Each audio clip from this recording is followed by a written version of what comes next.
ആ ഒരു ക്വസ്റ്റിനെ ബേസ് ചെയ്ത് മാം പറഞ്ഞ കുറച്ച് കാര്യങ്ങളാ. അപ്പോ വലിച്ചു വാരി നമ്മൾ കുറച്ച് ഒരു കാര്യത്തെ പറ്റി ചോദിക്കുമ്പോൾ ഇപ്പോ ഡയബറ്റീസിനെ പറ്റി പഠിക്കുമ്പോൾ നമുക്ക് നേഴ്സിംഗ് പഠിച്ചപോലെ തന്നെ എല്ലാവരും ഓൾറെഡി ബേസ് പഠിച്ചിട്ടാണ് വന്നത്. സോ വീണ്ടും നമ്മൾ കീപ്പ് ഓൺ അതിനെപ്പറ്റി പഠിച്ചുകൊണ്ടിരുന്നിട്ട് കാര്യമുണ്ടെന്ന് എനിക്ക് തോന്നിയിട്ടില്ല. പക്ഷെ നമുക്ക് ക്ലാസ് അറ്റൻഡ് ചെയ്യുമ്പോൾ മാം തരുന്ന ആ ഒരു കറക്റ്റ് ടീച്ചിങ്, ആ ഒരു എങ്ങനെയാണ് അതിലോട്ട് എത്തുന്നുള്ള ഒരു കറക്റ്റ് കാര്യം മാം പറയുന്നുണ്ട്. അത് മാത്രം ഫോക്കസ് ചെയ്ത് കഴിഞ്ഞാൽ മതി, വേറെ ഒന്നും ചെയ്യേണ്ട.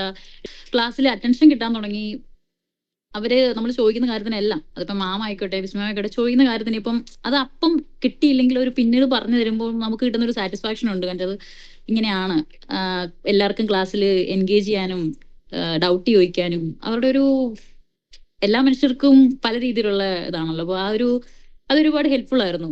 അതിപ്പോ നമ്മളിപ്പോ ഏത് ഇൻസ്റ്റിറ്റ്യൂഷനിൽ പോയി പഠിക്കുന്നുള്ളതല്ല, നമുക്ക് മാമിന്റെ ഇൻസ്റ്റിറ്റ്യൂഷനിൽ എനിക്ക് കണ്ട ഏറ്റവും ഹെൽപ്ഫുൾ ആയിട്ടുള്ള കാര്യം ക്ലാസ്സിൽ എല്ലാവരും എൻഗേജ് ചെയ്ത് എല്ലാവരോടും ക്വസ്റ്റ്യൻ ചോദിച്ച് പേരെടുത്ത് വിളിച്ചിട്ടായാലും ചോദിക്കുന്ന ഒരു കാര്യം, അത് ഇറ്റ്സ് ഗ്രേറ്റ്ഫുൾ.